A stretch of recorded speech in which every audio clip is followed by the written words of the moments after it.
I see people, oh yeah, I left my laptop in the car while I went for dinner. What's wrong with you? What's wrong with you? Where's your common sense? You live in America. Everybody is stealing from each other all the time. When did you become a Christian? Shortly after moving here. I was disenfranchised with Christianity. I just mentioned Christopher Hitchens. I read a few books that he wrote when I was younger. And I thought, you know what? I looked around England and the way society was collapsing and the way Christians behaved.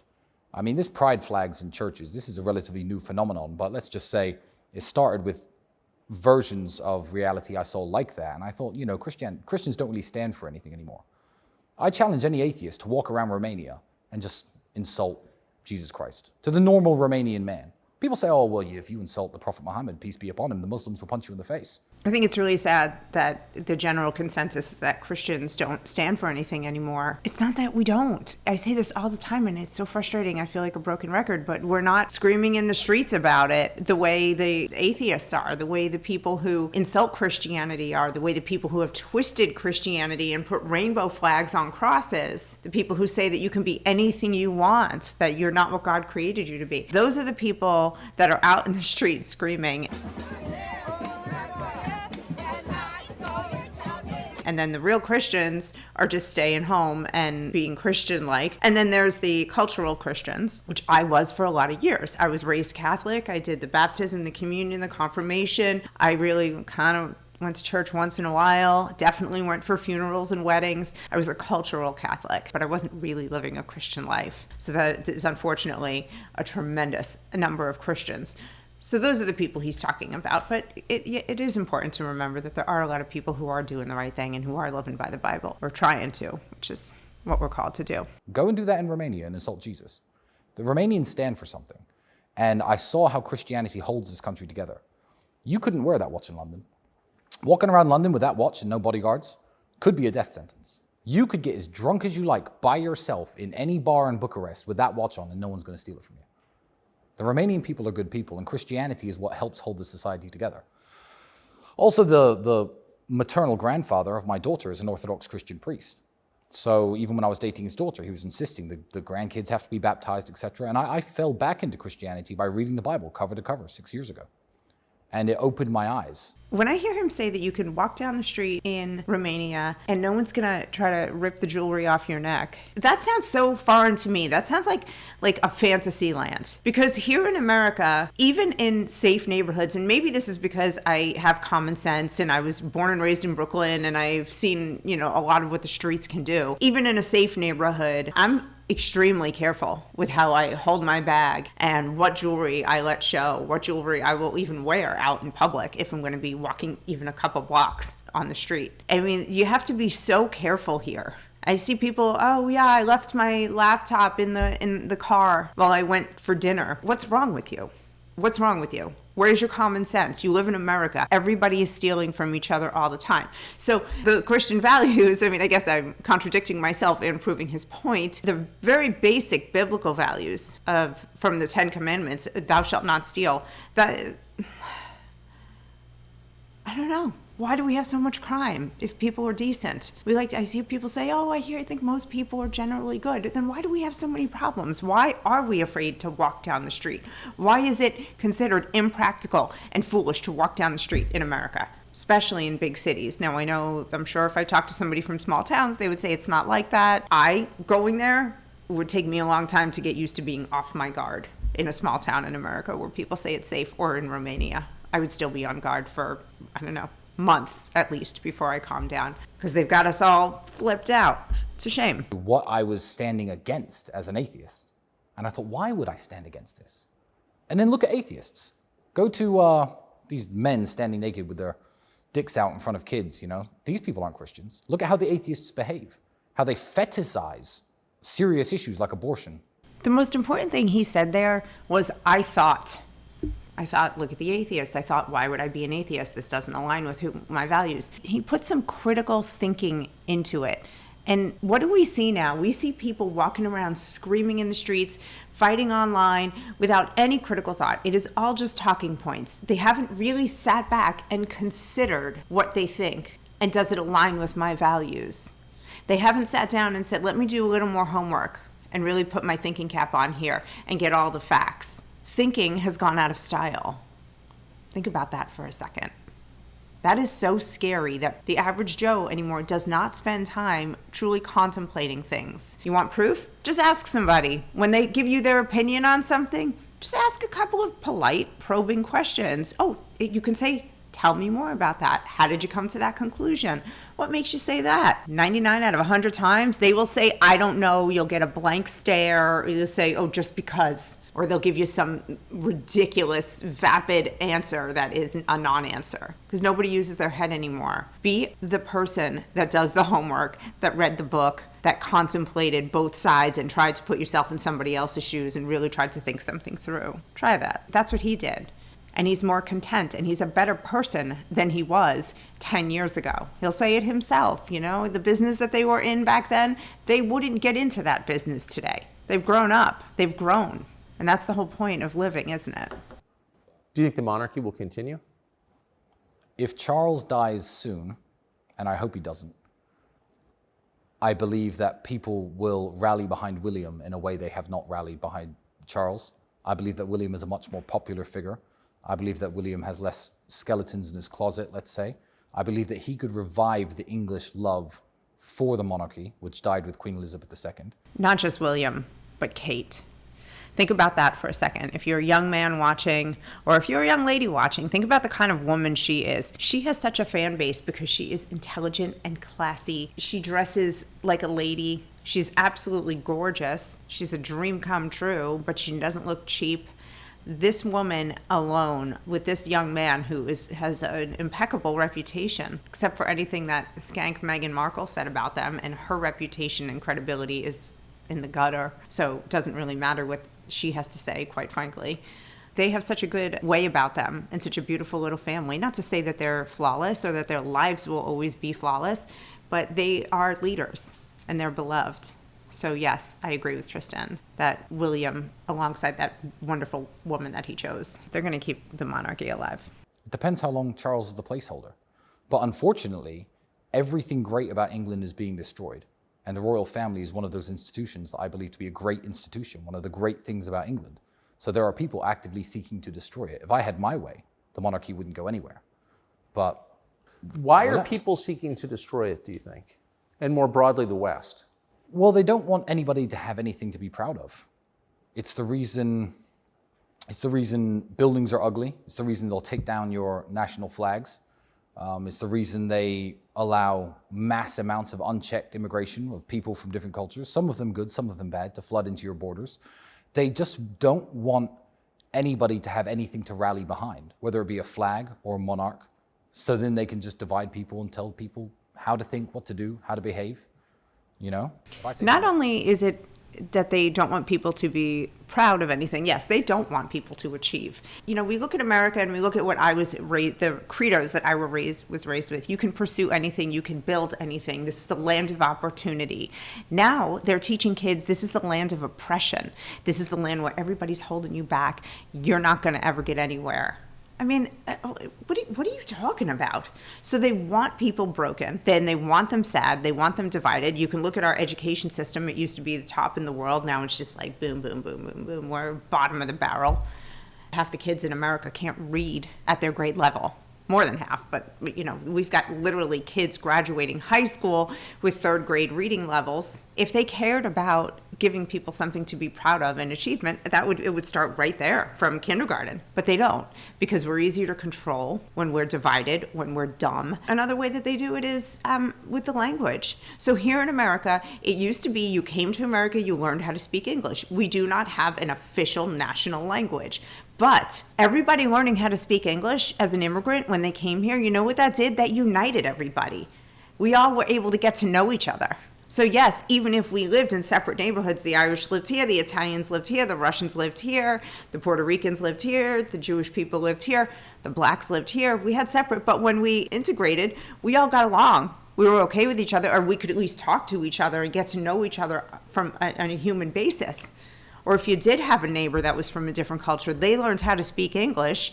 You got to know, oh, you have a wife, you got 3 kids, oh, you got 4 brothers and sisters over in Poland. Cool. Are they coming to visit? Now they send out every single thing, every document from the government has every single language on it, like 20 languages on it.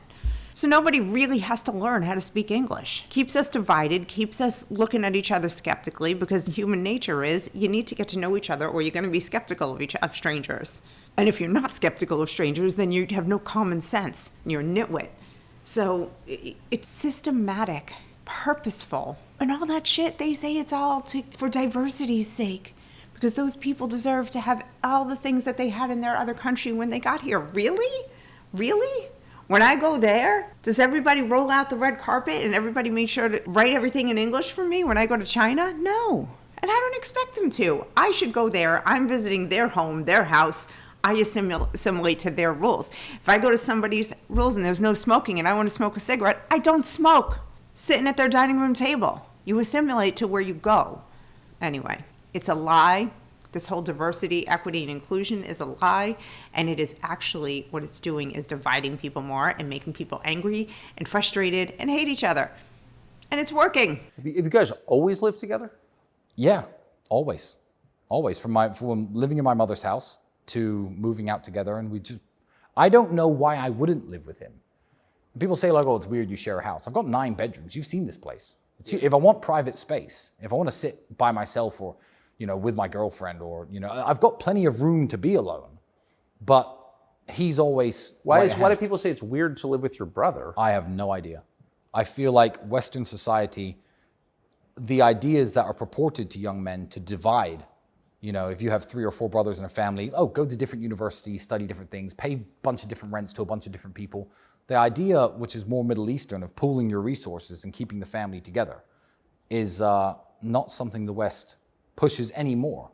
It's so funny. I never used to think like that. We were taught here in America, like, you strike out on your own. But before that, families stayed together. They started a business, it got passed on through the generations, and everybody had a trade. The family became known for something, and that was the normal way. And it wasn't until everybody started getting into their feelings and that self-expression thing that has destroyed American society. Maybe it started in the 60s, this free expression, free love, everybody just be themselves. And look at where we are now. We're in this disgusting, despicable, godless land where everybody is so selfish and all they talk about are their dreams, most of which never get achieved because people don't have the discipline to achieve them. Isn't that strange? And if we had stuck with the old ways, people would have a lot more financial stability. So I was raised, with that mentality, strike out, follow your dreams. And I look back and it makes me sad because I feel like I missed out on taking over my parents' business. My father had to close his business because none of his kids wanted it. It's kind of sad. He spent his whole life building it. And you look at these guys that live together and this idea of not only pooling resources, but truly supporting each other and then helping to raise each other's kids. There's one unit in my family, in my extended family, where they live like that, multi-generationally, 3 generations in one house. And, that's frowned upon by some people, and I'm like, these people have it all figured out. They are doing better than all of us. They love each other. They know what's going on in each other's life. If somebody has a problem, they've got a team together. They're a team, and they work and they solve it, and they figure it out.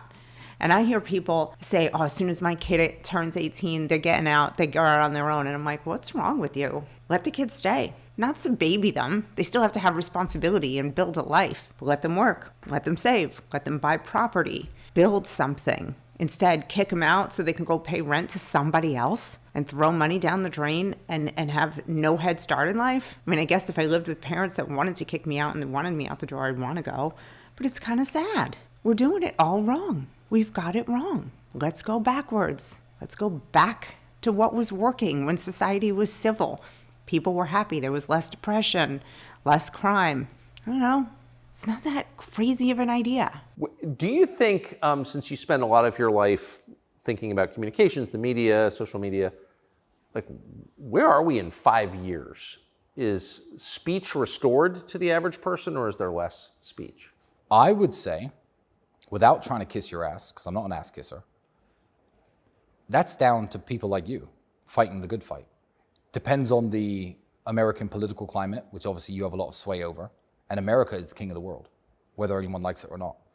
I believe it's the negative ideas from England and America that have certainly made this happen to me. Yeah. I want to stop and talk about speech, because free speech, because here in America, the First Amendment means you can say whatever you want. Very few limitations. I don't even know what they are. You can say whatever you want, express any opinion you want. And they're trying to limit that in some places, and they're putting limits on hate speech. Who can define what hate speech is? What the hell are you to tell me what, just because I say something that you hate doesn't make it hate speech? I don't want to hate. I don't want to be a hateful person, but it's my prerogative. I'm allowed to. Not only by American law, but by God's law. I have free will. I can do whatever I want with my mind and my heart and the words that come out of my mouth. So it's really frustrating to see all these limitations on it. Now, he's saying as long as people like Tucker keep coming out and, fighting the good fight, but it's going to take more than that. And quite frankly, I think Americans are getting to a point where they're realizing how oppressive it is. And they were watching it over here. Oh, you see the guy on the news who got fired for a tweet, or you see the lady on the news who, got fired because she called somebody the wrong pronouns in her classroom, maybe a teacher. Whatever these things were, everybody was like, ooh, that's ridiculous. This shouldn't be happening. But they did nothing about it. They said nothing about it because they didn't want to be next. Everybody doesn't want to be inconvenienced. Well, here, I got some news for you. You're going to have to be inconvenienced, because if you don't feel the elephant sitting on your chest or the tape that is across your mouth, America, then I don't know what pile of sand do you have your head in? Wake up. Because if you wake up too much later, it's going to be too late. But I do think there are a lot of people who are waking up. They're really getting fed up. They've had enough. They really feel it. They're starting to feel it closer to home. They're starting to see it closer to home. And they have just taken enough of everybody's bullshit and telling them what they can and cannot say. And I think there's a sleeping giant that is awakening in the American people. But it has to be more. It can't just be a few people like Tucker. It has to be the masses. Everybody needs to come out and say, I have had enough outwardly. And if you don't like it, you can stick it up your ass, because you're not infringing on my rights anymore. That's it. It is that simple. We have the law behind us. We have what's right behind us. What are they going to do? Throw us all in prison for our words? All of us? Cancel all of us? That's half the American people. No more working in hospitals, no more teaching kids, no more police, no more firemen, no more ambulances. No, it wouldn't work. The country would come to a screeching halt. So speak up. Don't leave it all to Tucker. Don't put the whole of the nation on the First Amendment and 300 million people's rights to free speech on one man's shoulders. It's not right. If important people in Romania, who I know speak highly of me, stand up and say, we're not going to publicly crucify this guy because America doesn't like him or because England doesn't like him. I believe this is a very good moment for Eastern European countries as well, NATO allies. That's right. To say, look, we don't have to do everything you say. We don't have to follow this insane agenda of accusing people you don't like with imaginary crimes and throwing them in jail. This could be a victory for Romania. The work you're doing could be a victory for the United States. England's lost, so forget England. Yeah. There's no free speech in England. That's over. Yeah, so it all depends on what shifts happen. Who wins the next elections, how effective cancellations are. You have people like, Rumble, Elon fighting against this silencing of every idea that's counterintuitive to the agenda of the deep state, or the matrix as my brother calls them. I think it's another way to really speak out, in addition to actually saying we've had enough, because that has to happen. That we're seeing is people are speaking with their money, finally. They're starting to stop shopping with corporations that are living against their values. So, Target took like a $14 billion hit. Bud Light, poor Bud Light. Well, not really poor Bud Light. They brought it upon themselves. We'll say if a company is being a jerk, say give them the Bud Light treatment. It just came out today that Best Buy has this special management training program that you can apply for, but not if you're white. So they're actively discriminating against Best Buy. So I called a friend who literally just closed on his house 2 days ago, and he was going to Best Buy to buy all new kitchen appliances. And I was like, let me tell you something about Best Buy. And he was like, oh man, he was like, I was literally going to go there tomorrow, but now I'm not. So at least a $10,000 sale right there. Don't go to Best Buy. It's that simple. Like, why am I going to give money to people that hate me, that are discriminating, that are, actively working against our basic rights in this country and things that people fought for? but it's a very interesting time to be alive. I would like, the optimist in me would like to think there's finally enough pushback. So let's take Alex Jones. You don't have to agree with everything Alex Jones says. I like Alex Jones. I do but too. I don't agree with everything Alex Jones says, and you don't have to. But Bill Maher famously, and credit to him, said when Alex Jones got banned, he said, we shouldn't be banning people. He said, I hate Alex Jones, but Alex Jones should be allowed to talk. Everyone should be allowed to talk in the town square. I feel like when they got Alex Jones, there was no safety net.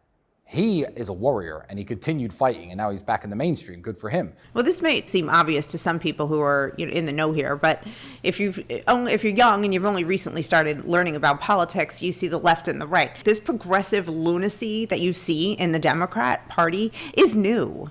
When I grew up, the Democrats and Republicans, we got along. We could talk to each other. We would disagree on certain things, but overall, we agreed on all the basics. America's great. Love our country, support the military, free speech is extremely important, keep the government out of the home, all those things. So Bill Maher, while he has, kind of gotten on my nerves for decades because I disagree with him on a lot of stuff, I've always enjoyed his opinions because they were respectful, they were moderate. He was a standard liberal Democrat. If you ever want to know what an old school American liberal Democrat sounds like, watch Bill Maher. And you'll learn a lot about American politics and the back and forth because he's smart, even if he has different opinions. This progressive madness about men and women's restrooms and kicking parents out of schools so that because the government should be raising children, not the parents, open borders, starting foreign wars, all this stuff. This is insanity that isn't really the Democrat Party. They've been hijacked. But he was renegated to his own site with his own servers, streaming every day to small audiences after they axed him off YouTube. Cancellation. No one defended him. No one. I was on vacation that day. Yeah. I was fishing out of the country, and the company that I worked for, which is supposedly in favor of free speech, said not one word in his defense. And it's like, first they came for Alex Jones. I didn't care that's because totally I wasn't right. Alex Jones. Yeah, it's the old adage.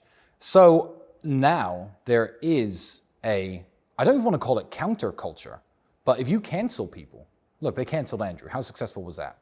He's sitting here with you today. Yeah. He's bigger than ever. His voice is louder than ever.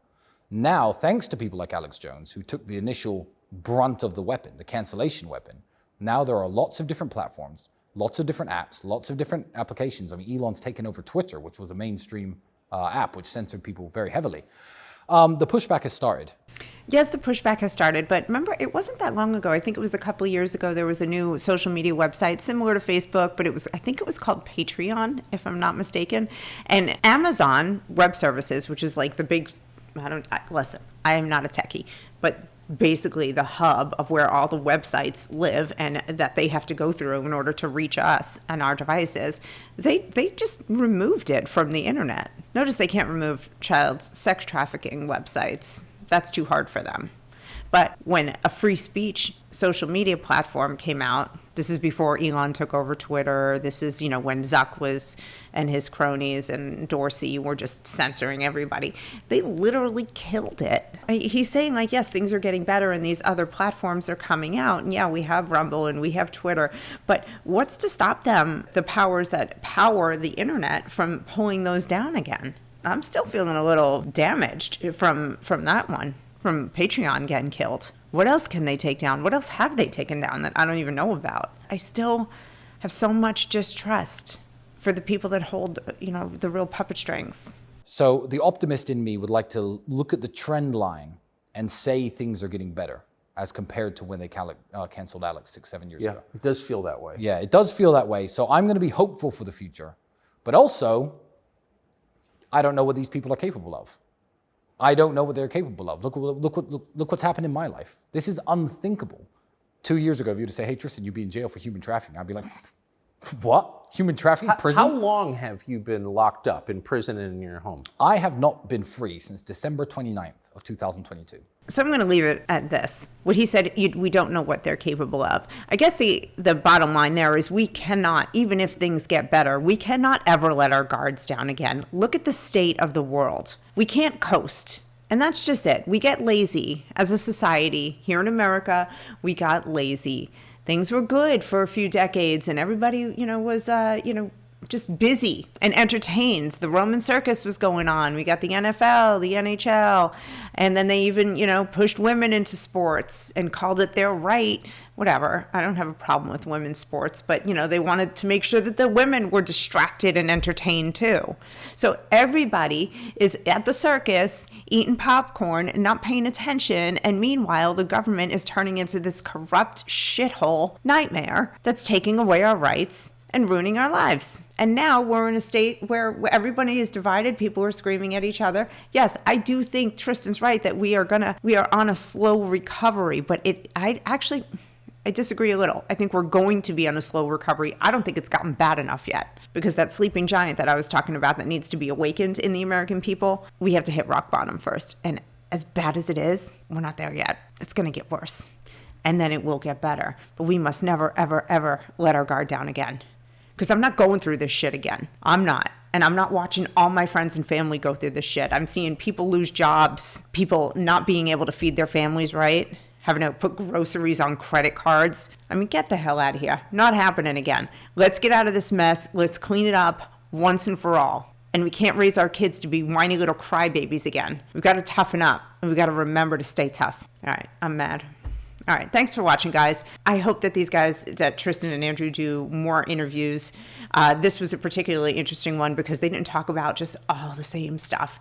A lot of the interviews, it's, all different interviewers and all the same questions. This was cool. This was different topics. If you haven't watched it, watch the whole video. It's really good. Thank you. Take care. See me, come fight the world with me on Twitter. That'll be fun. Bye.